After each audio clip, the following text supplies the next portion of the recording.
Available na ngayon sa Pinas ang bagong express legal na motor ni Rusi na Cyclone 400S. Mamaya ating aalamin ang specs and features ng motor na to, together with the price at kung magkano din ba ang kanyang installment. Mukhang makikipagsabayan na talaga si Rusi sa mga Japanese brands. Ang tanong, kaya na ba talaga niya? Well, malalaman natin yan sa video na to, kaya stay tuned lang. Nakaraang taon, nakita natin na unti-unti na ngang umaakyat ang Rusi sa kompetisyon ng mga motorsiklo. In fact, noong 2022, pangatlo nga sila sa may pinakamaraming sales na naitala. Actually, tinalo pa nga nila dito ang Kawasaki at Suzuki. Well, patunay na nga dyan na kahit saang lupalop ka pa sa Pinas makarating, napaka-imposible na hindi ka makakita ng mga motorsiklo nila.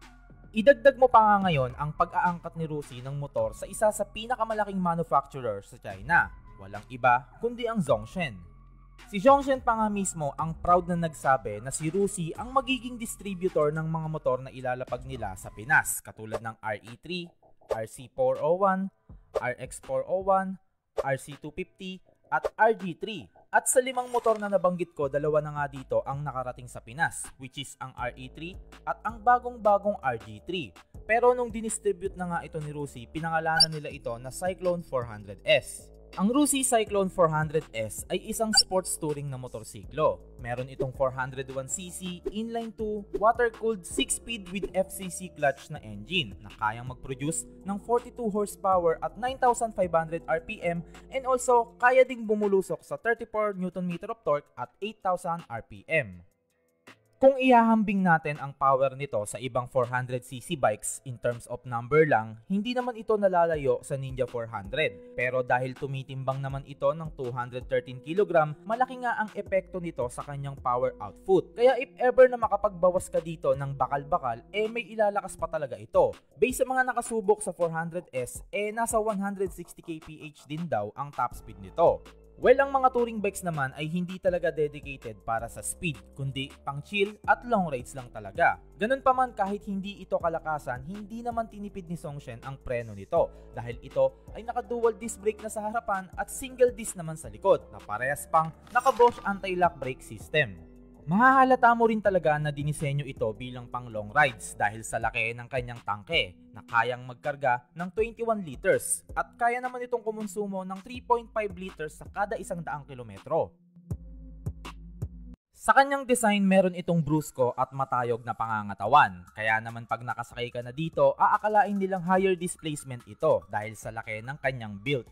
Meron na rin siyang grab bar sa likod na bukod sa pwede mong hawakan, nagsisilbi din itong proteksyon sa tail fairings mo. At pagdating naman sa kanyang side fairings, flat lang din ang pagkakadesenyo dito. Kung makikita nyo naman, wala na siyang masyadong cuts and edges.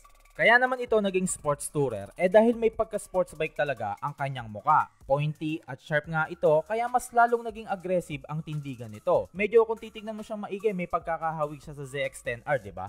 Manually adjustable naman ang kanyang windshield. Mas lalo nga itong nagiging malaki tingnan, lalo na kapag nakasagad ito pataas. Sa kanyang mga ilaw, naka full LED na ito. As you can see naman, very unique talaga ang headlight nito dahil may makikita pa tayong mga linings na design. Tapos samahan nyo pa ng isang malaking projector lamp sa gitna para sa mas malawak na visibility, lalo na sa gabi. And also, pati na rin ang mga buttons sa handlebars nito, may LED backlights na rin. Pagdating naman sa kanyang instrumental panel, naka 6.7-inch full-color TFT display na ito na kung saan dito natin ma-access ang lahat ng mga key information sa 400S katulad ng trip meter, fuel consumption, fuel gauge, temperature, tire pressure at iba pang mahalagang detalye sa motor na to. Sa kanyang seat, ito ay naka-split type na. Makapal at malambot naman ang kanyang upuan, kaya sure na magiging komportable kayo ng backride mo. Idagdag mo pa nga dyan ang upright na body position mo dito, kaya minimal lang din ang mararamdaman mong pressure sa kamay at balakang mo. Sa kanyang mga suspension, ito ay naka-telescopic fork na at monoshock naman sa likod. Pinagmamalaki nga din nito ang kanyang good absorption capability sa mga off-road at mababatong kalsada. Meron din pala itong mababang seat height na 780mm, kaya kahit ang mga 5-footer na Pinoy kayang-kayang dalhin to. Tapos sa gilid dito may USB socket na rin, nang sa ganun makapag-charge ka ng phone mo just in case na lobat ka. Yun nga lang, medyo mag-a-adjust ka dito sa traffic dahil ang kabuuang lapad nito ay 830mm. Mahaba din kasi ang side mirror nito kaya ingat-ingat na lang sa pagsingit. Sa timbang, mabigat din ang 213 kilo para sa isang 400cc na motor. Normally yung ganitong weight ay pang 1000cc na nga. Mararamdaman mo talaga yung bigat nito tuwing magmamaniobra ka. Pero pag umaandar ka na, nagiging lightweight na ang pakiramdam mo dito.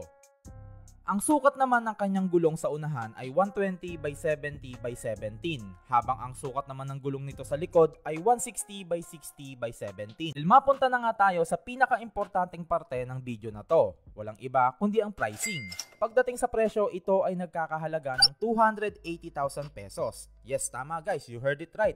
Kaya alam kong marami sa inyo ang kukunot ang noo. Syempre, alam naman natin na hindi nga noon naging maganda ang background ni Rusi dahil sa mga sirain na motorsiklo nila. Kaya para sa mga Pinoy, wala itong karapatan na magpresyo ng mataas sa kanilang mga motor na binebenta. Pero guys, tandaan nyo na laging nagre-reflect ang kalidad ng motor sa presyo nito. Back in the days kasi, sobrang mura lang talaga ng mga units ni Rusi. Kaya iilan-ilan lamang dito ang tumatagal ng isang taon. Though hindi naman yon kasalanan ni Rusi dahil hindi naman sila ang nagmamanufactured ng mga motor na yon. Pero still, sa kanila pa rin talaga puputok ang sisi. Dahil sila kasi ang nagpapasok ng mga low quality na motor dito sa Pinas. Kaya naman ngayon, unti-unti na nilang nililinis ang mga bad image na nagawa nila in the past.